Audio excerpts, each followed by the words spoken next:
타구 여러분 안녕하세요. 2주 만에 돌아온 올드스포츠 시즌3 그 네 번째 방송이 지금 시작합니다. 오늘도 역시 본격적으로 시작하기 전에 지난 방송을 짚고 넘어가야죠. 시간이 꽤 흘러서 기억을 되짚어봐야겠네요. 1부 김정우 아나운서와 함께하는 PD와의 만남, K리그 클래식 정규 시즌 마무리에 관해서 얘기를 나눠봤습니다. 그리고 드디어 지난주 K리그 클래식 상위 스플릿과 하위 스플릿 팀이 정해졌습니다. 조금 후에 이 얘기는 이어나가도록 하고 2부 스포츠 드라마 대한민국을 대표하는 축구선수 맨체스터 유나이티드 앰버서더 박지성 선수에 관한 얘기를 들려드렸죠. 특유의 성실함과 뛰어난 전술 수행 능력으로 아시아 최고의 선수로 거듭난 박지성 선수, 그의 이야기 속에는 차차 발전해 나가는 박지성의 모습이 담겨 있었습니다. 그리고 제가 정정할 게 하나 있는데요. 저번 방송 2부에서 2010 남아공 월드컵에서 박지성 선수의 득점이 월드컵 원정 첫 승을 이끌었다고 잘못 알려드렸습니다. 월드컵 원정 첫 승은 2006 독일 월드컵 토고전이었죠. 박지성 선수의 골은 월드컵 첫 원정 16강 진출을 이끌었다고 정정해드립니다. 빠른 인정, 여기는 올드스포츠입니다.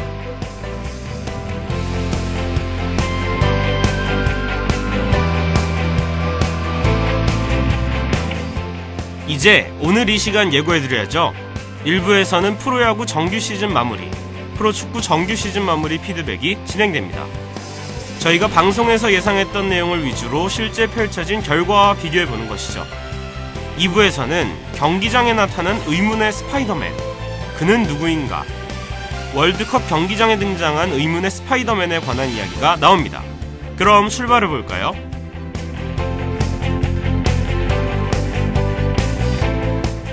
지금 시작합니다. 올댓 스포츠.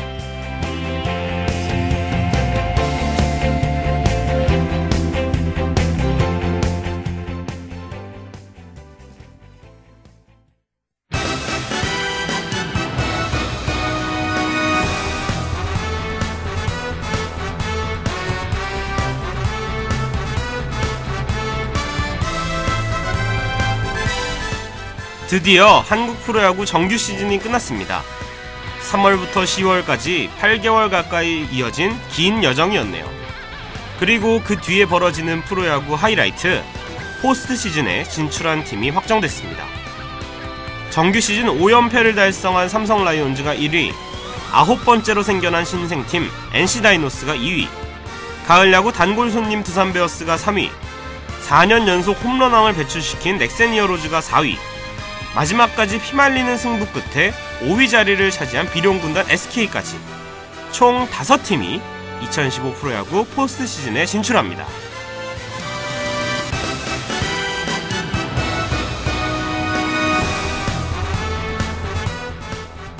K리그 클래식도 프로야구처럼 막바지에 다다르고 있습니다. 정규 시즌 첫 번째 관전 포인트인 스플릿 그룹은 이미 정해졌죠. 순위대로 상위 스플릿의 전북, 수원, 포항, 성남, 서울, 제주, 하위 스플릿의 인천, 전남, 울산, 광주, 부산, 대전, 이렇게 12팀이 각각 자리 잡았습니다. 이제 아시아 챔피언스 리그 진출권이 주어지는 3위까지의 자리를 놓고 치열한 경쟁을 벌이겠죠. 아마 이것이 가장 흥미로운 관전 포인트가 아닐까 합니다. 수원, 포항, 성남, 서울, 이 네 팀이 전북을 제외한 나머지 두 자리를 차지하기 위한 경기, 굉장히 기대됩니다. 최종 우승팀과 강등팀은 정해진 듯 보이지만 끝날 때까지 끝난 건 아니겠죠? 이제 거의 다 왔습니다. K리그 클래식 스플릿 중간 점검이었습니다. 그럼 노래 한 곡 듣고 이어갈게요. 게리의 바람이나 좀 쐬입니다.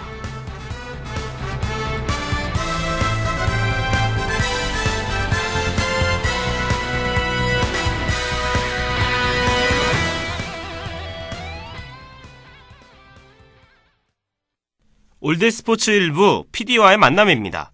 오늘도 김정우 아나운서 나와주셨습니다. 안녕하세요. 네, 안녕하세요. 김정우입니다. 어마어마한 스포츠 팬 성래씨 반갑습니다. 오늘따라 더 반갑네요. 아니 스포츠는 어떻게 마무리될지 모르기 때문에 더 흥미롭고 재밌는 거 아닌가요? 예상이 좀 틀렸다고 해서 전 부끄럽지 않습니다. 그래요. 저번 방송에서만 해도 롯데가 5위를 차지한다, 인천이 상위 스플릿 마지막 주인공이다. 당당하게 그러셨잖아요. 네, 롯데가 아닌 SK가 5위, 인천이 아닌 제주가 상위 스플릿에 들어갔지만 전 그럴 수 있다고 봅니다. 오히려 이게 스포츠의 빅잼이 아닌가요? 예상에서 벗어난 승부 말이죠. 그래요. 어마어마한 스포츠 팬 성래 씨의 뻔뻔함이 정말 대단한 것 같습니다. 그럼 우리 저번 방송 저의 예측 피드백은 여기까지 하는 걸로 하죠. 앞서 말했듯이 최종 5위인 SK 와이번스, 최종 6위인 제주 유나이티드 두 팀의 저력에 대해서 얘기 나눠보죠. 과연 두 팀이 어떻게 성래 씨의 예상을 뒤엎었는지 분석해 보도록 하겠습니다.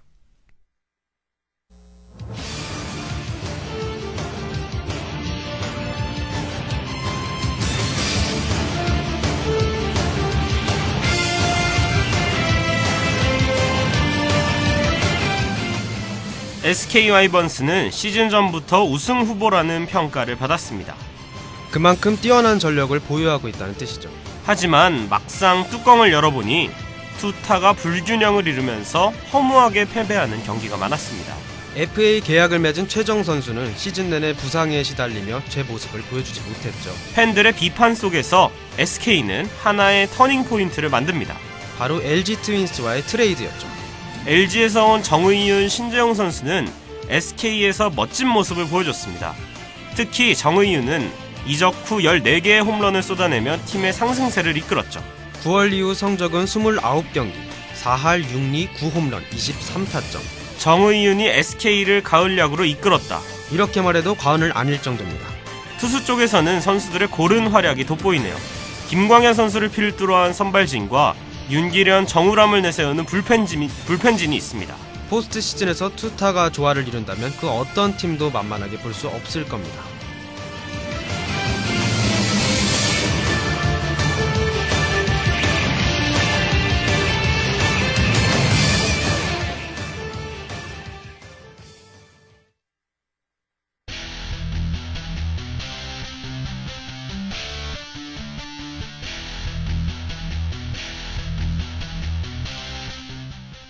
K리그 클래식 33라운드 경기 후반 42분에 드디어 상위 스플릿에 올라갈 팀이 정해졌습니다. 바로 제주 유나이티드였죠. 정규 시간 종료 3분 전 극적인 골로 팀을 상위 스플릿으로 이끈 로페즈 선수. 선수들과 팬 그리고 코치진은 모두 함께 얼싸안으며 이 기쁨을 나눴습니다. 인천 유나이티드와의 승점 2점 차이를 극적으로 뒤엎으며 제주 유나이티드가 상위 스플릿으로 진출했습니다. 역시 빼놓을 수 없는 게 조성환 감독의 전술이었죠. 2군 감독을 맡다가 1군 감독으로 올라온 조성환 감독은 2군에서 활약한 김상원 선수를 1군으로 데려옵니다. 측면 수비수를 맡으며 자신의 위치를 다진 김상원은 최종전에서 윙 포워드로 나왔죠. 그리고 그는 선제골에 추가골까지 2골을 기록하면서 팀을 승리로 이끌었습니다.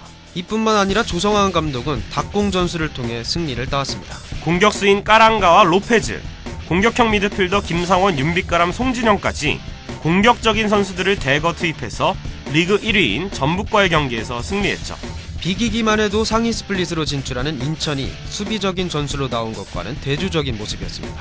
인터뷰에서 아시아 챔피언스 리그 진출권을 노리겠다는 조성환 감독, 제주 유나이티드의 반란이 어디까지 이어질지 기대됩니다.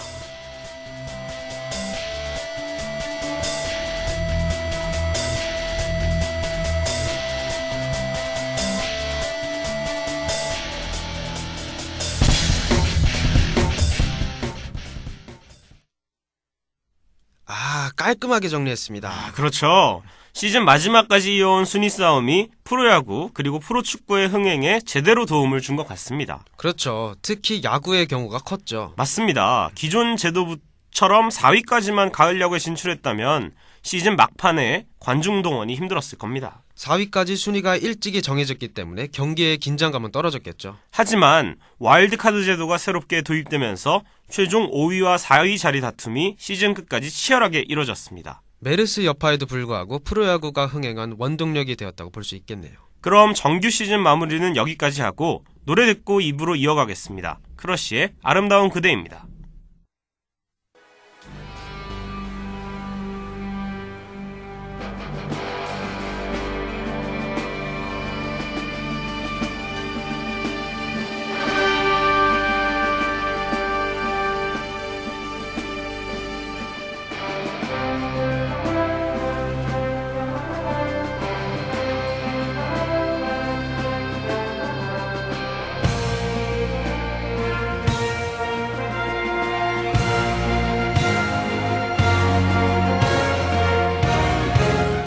2006년 독일 월드컵 당시 A조 2차전 에콰도르와 코스타리카의 경기에서 신기한 광경이 펼쳐졌습니다.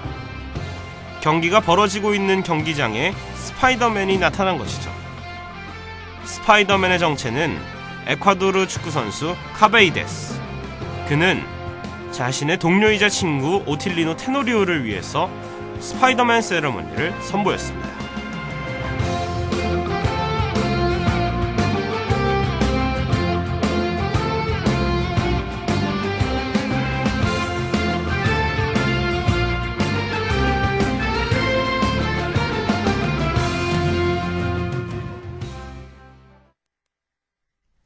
(22세의) 나이에 에콰도르 국가대표 마크를 단 실력파 선수가 있었습니다.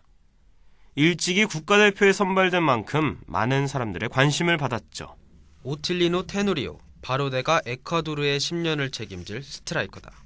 테노리오의 뛰어난 실력만큼 쇼맨십도 뛰어났다. 골을 넣은 이후의 세레머니로 스파이더맨 가면을 쓴 것이다. 스파이더맨 세레머니는 그를 스타로 만들었다. 슉슉슉슉 스파이더맨. 하지만 사실 그의 세레머니는 그냥 보여주기용이 아니었다. 그의 아들을 위한 선물이었다. 19세의 어린 나이에 가정을 꾸린 테노리오는 세 아들의 아버지로 아들에 대한 사랑이 각별하기로 유명했다. 그중 스파이더맨을 좋아했던 조르디를 위해서 골을 넣을 때마다 스파이더맨이 된 것이다. 그러던 중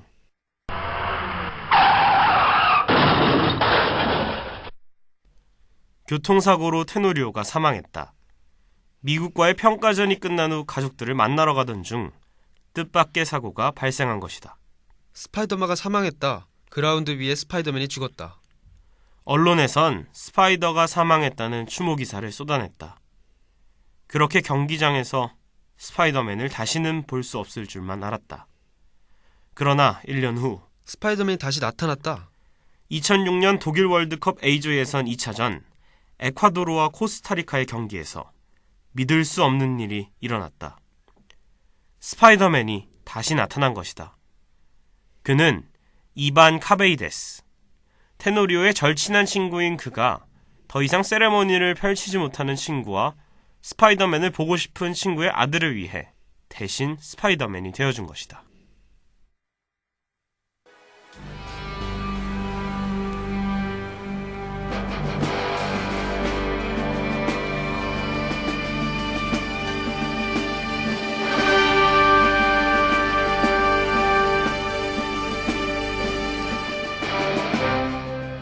이반 카베이데스가 독일 월드컵에서 보여준 스파이더맨 세레머니. 그는 이 세레머니로 징계를 받게 되었습니다. 경기장에 스파이더맨 가면을 가지고 들어왔기 때문이죠.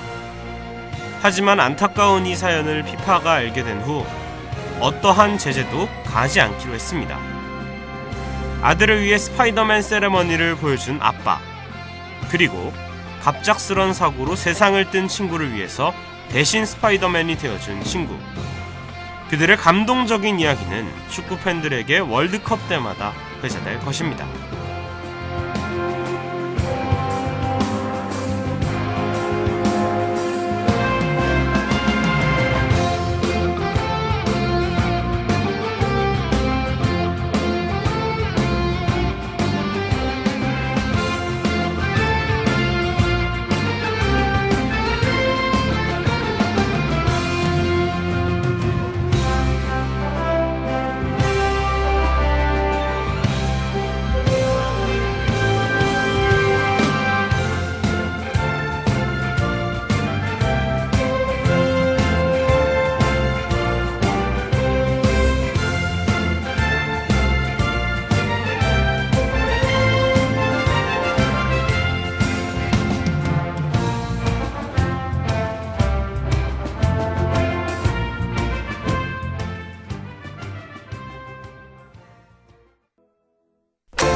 올드스포츠 시즌3 네 번째 방송을 마무리할 시간이 다 되었습니다. 오늘 1부에서는 프로야구 정규 시즌 마무리, K리그 클래식 정규 시즌 마무리를 예측이 아닌 결과 중심으로 얘기를 나눠봤습니다. 그 중에서도 제가 예측했던 부분, 프로야구 5위, K리그 클래식 6위를 중심으로 말했죠. 비록 제 예측은 2번 모두 빗나갔지만 역시 공은 둥글다는 것을 한 번 더 증명해주는 듯 합니다. 2부에선 그라운드 위의 스파이더맨 이야기를 들려드렸습니다. 사실 월드컵에 관련된 감동적인 일화들은 굉장히 많습니다.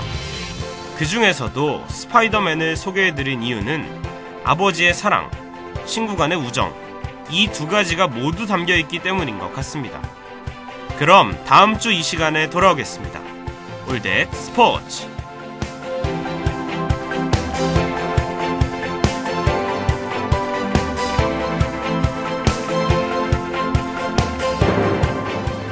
지금까지 제작 윤석준, 기술 고승범, 진행의 양성래, 김정우였습니다.